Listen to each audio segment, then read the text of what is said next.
Welcome to Crime Scene Investigation Los Santos. My name is Kasper Hansen.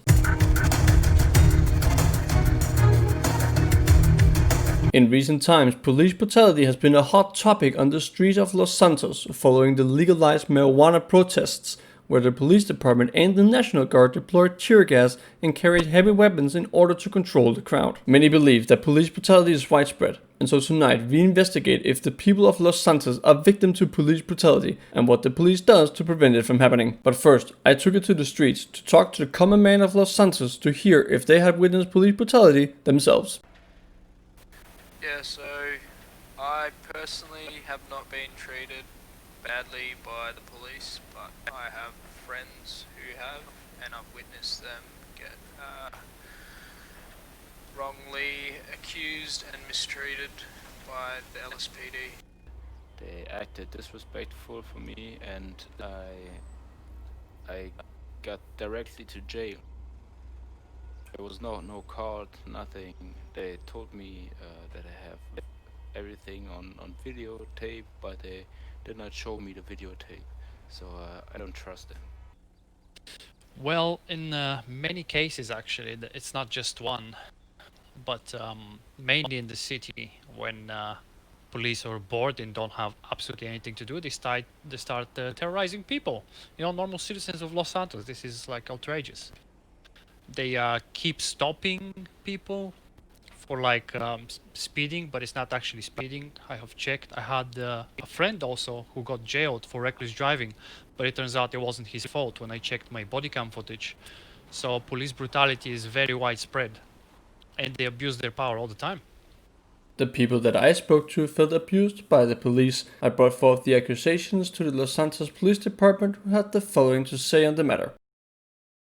It saddens me that there are such misconceptions about the department, but we are aware. We take claims of police brutality very seriously, and if evidence of misuse of force is found, then severe disciplinary action will be taken. We will continue to investigate serious allegations of excessive use of force by our officers. I can assure the public that if any officers are found to be repeatedly misuse their force either intentionally or unintentionally, will not be allowed to continue as a part of the LSPD. The LSPD also did not want to comment on the citizens' claim featured in this report. They also stated that in general misuse of force can happen, but that it is not a systematic issue.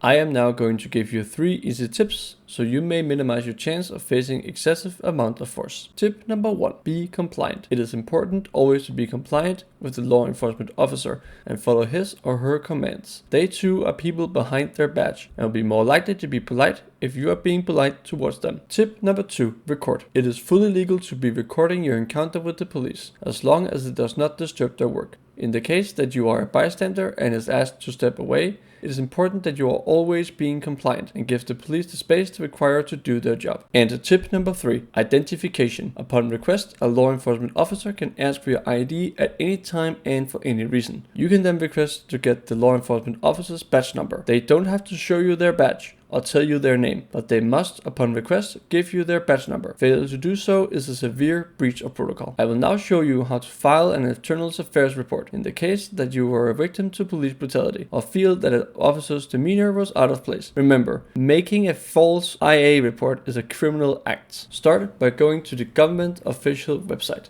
and find the LSPD. Down below, you will find Report a Police Officer. Once you click it, you'll find the Internal Affairs form, and here you'll be giving a lot of information on how to create an Internal Affairs report. If the case is that you want to report a deputy from Los Santos Sheriff's Department, go down to the LSSD public website. If you scroll a little bit, you will find the LSSD Internal Affairs Division. Also here, you'll be giving a lot of information on how to create an Internal Affairs report. If you have been a victim of police brutality, please submit your video and I will give my best judgment if I find it to be good or bad police work. If you have another topic that you think I should cover, please follow the show on Live Invader and take part in the discussion. Remember to be polite to your local law enforcement officer. They are, after all, just doing their job. See you next time.